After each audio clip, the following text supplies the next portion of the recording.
I'm Lieutenant Drebin. This is Captain Hawken, Police Squad. Is this some kind of bust? Yes, it's very impressive, but we'd just like to ask a few questions.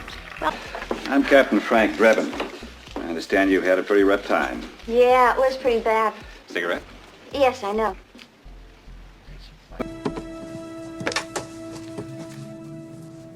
Nice beaver. Thank you. I just had it stuffed. Let me help you with that. That's what I've got to watch this time. The Naked Gun. Now, did you laugh at any of those gags, or conversely, did they make you gag? Will you like this film, or will it make you mad? To re or not to re? That is the question.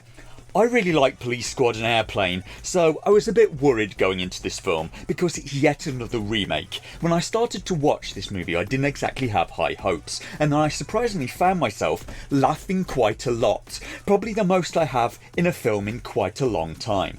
Not all of the jokes landed for me, but the jokes are so frequent and scattershot that even when one was corny, it didn't matter because another one would be coming along in 20 seconds anyway. Some of the jokes may be hammy or cheesy, and that may sound bad, but that also sounds like the ingredients for quite a nice grilled cheese sandwich, maybe a croque monsieur. You liking those jokes or not should tell you if you should go and watch the new Naked Gun movie starring Liam Neeson. I'm not going to include any of the jokes from this relaunch of the Naked Gun in this review because I don't want to spoil them. Sadly, the makers of this film kind of already did that because some of the jokes in this film are taken with minimal changes from the 1988 movie. It's a tricky one because people are going to expect certain things in a Naked Gun movie, but even given that, they could have mixed it up a bit more.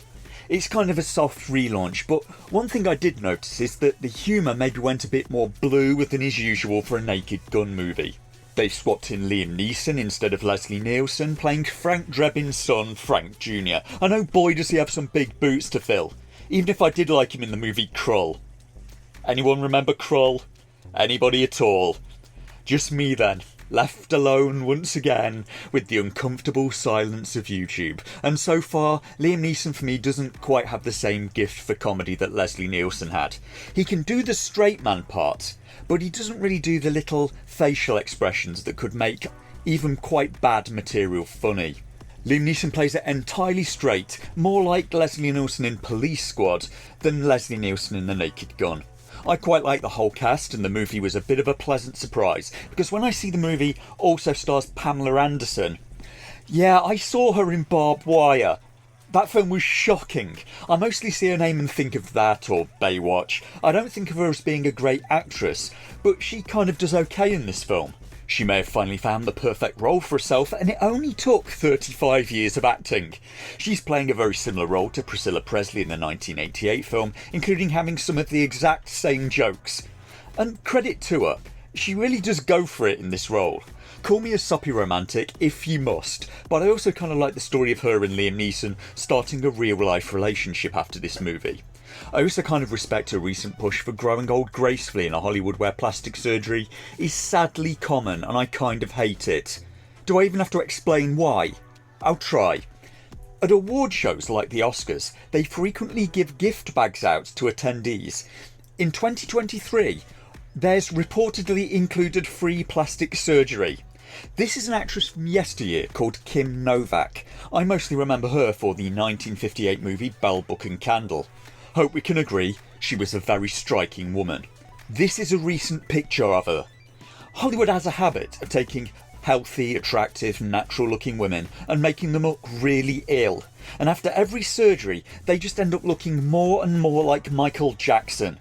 Also in the cast there is CCH Pounder, whose name frankly sounds very rude, and she's kind of good in everything, which tends to happen when someone has been a working actor for the last 45 years. Her first credit is from 1979. And this may just be a me thing, but I also quite like seeing the actor Kevin Durand, who is in The Strain, played Little John in the Ridley Scott Robin Hood. It's a bit of a reunion for that film, because the main antagonist of this Naked Gun is Danny Huston, who played Richard the Lionheart in that film. Every one of the actors does fine in this film, but conversely I couldn't point to any performance as being particularly amazing. I may be a bit late with this review considering the Critical Drinker already covered it about 2 weeks ago, and the last time I saw he had something like 1.7 million views on that video. But in my defence, I was busy watching Marvel's Ironheart, and watching that may have made me even more thankful for The Naked Gun, because Ironheart was a series barely anyone seems to have watched, about a young woman who builds an Iron Man suit and sells her soul to the devil, and after 6 episodes the lead character, Riri Williams, came off less sympathetic to me than Satan did. So I'm just going to sit back and wait for the 1.7 million views I'm sure are coming in response to this video from me, and believing that notion to be true may be the biggest joke of this video.